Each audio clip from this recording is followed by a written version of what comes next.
Tu connais quelqu'un comme ça, brillant, cultivé, capable de tout analyser en profondeur.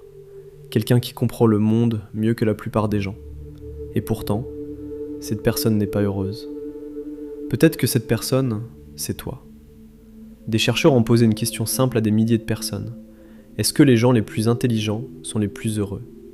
La réponse a choqué tout le monde. Non. C'est exactement l'inverse. Plus le QI est élevé, plus le risque de dépression, d'anxiété et d'insatisfaction chronique augmente. Aujourd'hui, on va comprendre pourquoi, et surtout, comment en sortir.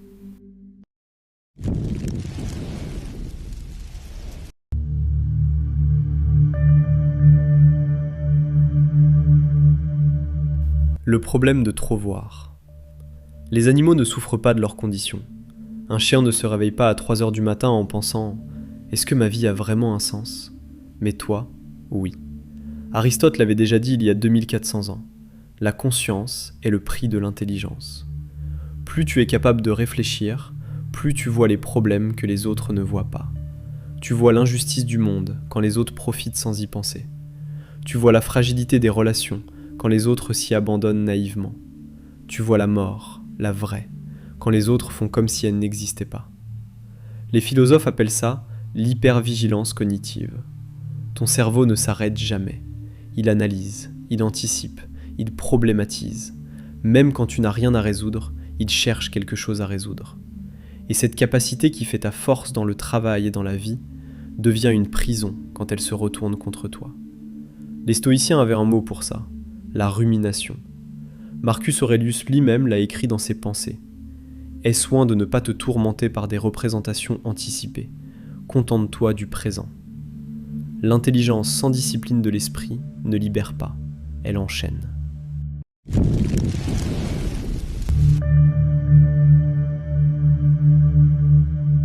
Le problème de trop vouloir.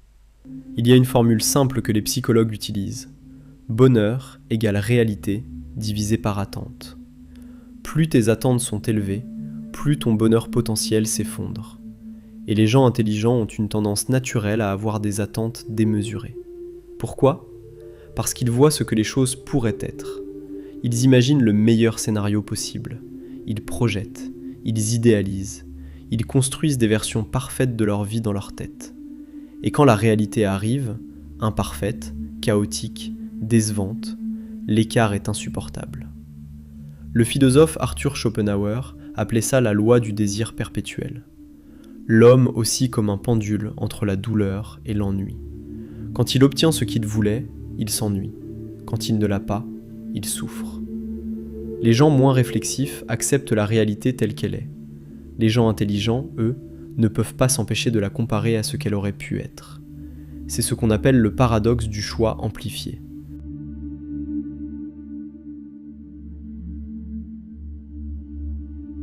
Plus tu es capable d'imaginer des alternatives, plus tu souffres de celles que tu as choisies. Le problème de trop comprendre. Il y a un moment dans la vie de chaque personne vraiment intelligente. Un moment où elle réalise quelque chose de douloureux. Elle ne pense pas comme les autres. Pas par arrogance, pas par mépris, mais parce que son cerveau fait des connexions que les autres ne font pas. Parce qu'elle pose des questions que les autres trouvent inutiles ou dérangeantes. Et cette différence crée une solitude profonde. Friedrich Nietzsche, lui-même l'un des esprits les plus brillants de l'histoire, a écrit « Le destin de tout homme supérieur est de mûrir dans la solitude. » Ce n'est pas un constat amer, c'est une réalité. Les conversations superficielles deviennent insupportables. Les relations avec des gens qui ne remettent rien en question deviennent épuisantes. Et cette incapacité à se contenter du superficiel crée un isolement permanent. Albert Camus appelait ça l'absurde. Ce sentiment que le monde autour de toi ne répond pas à tes questions fondamentales. Il n'y a qu'un problème philosophique vraiment sérieux, c'est le suicide. Juger que la vie vaut ou ne vaut pas la peine d'être vécue. Camus ne prônait pas le suicide. Il décrivait la profondeur de la question que seuls les vrais penseurs osent poser. Et sa réponse était celle-ci. Il faut imaginer Sisyphe heureux. Même condamné à pousser son rocher éternellement, choisir de trouver du sens dans l'effort lui-même.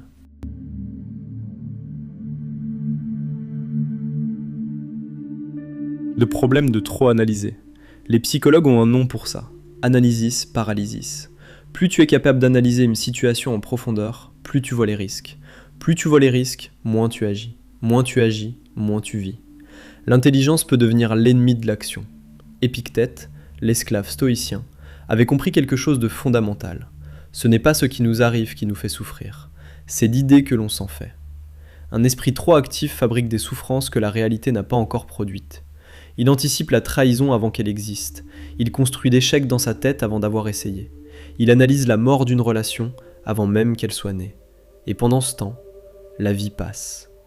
Ce que les philosophes nous ont laissé comme réponse. Alors que faire ?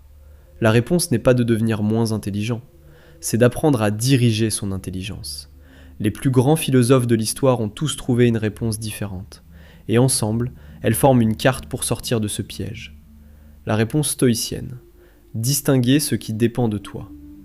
Épictète, Marc Aurèle, Sénèque, tous répétaient la même chose. Il y a ce qui dépend de toi et ce qui n'en dépend pas. Ne confonds jamais les deux. Ton intelligence peut analyser le monde entier, mais elle ne peut pas tout contrôler. Apprends à diriger cette énergie uniquement vers ce que tu peux changer. La réponse de Camus. Embrasser l'absurde. La vie n'a peut-être pas de sens objectif. Et alors ? Crée le tien. Choisis ta révolte. Vis pleinement malgré l'absurde. La réponse de Nietzsche. Les amor fati. Aime ton destin. Pas résignation, mais amour actif de ce qui est. Ma formule pour la grandeur humaine est amor fati. Ne rien vouloir d'autre que ce qui est. La réponse pratique. Ancre-toi dans le présent. Les recherches en neurosciences confirment ce que les philosophes savaient déjà. Le bonheur ne se trouve pas dans l'analyse du passé ou la projection dans le futur. Il se trouve uniquement dans l'engagement total dans le moment présent.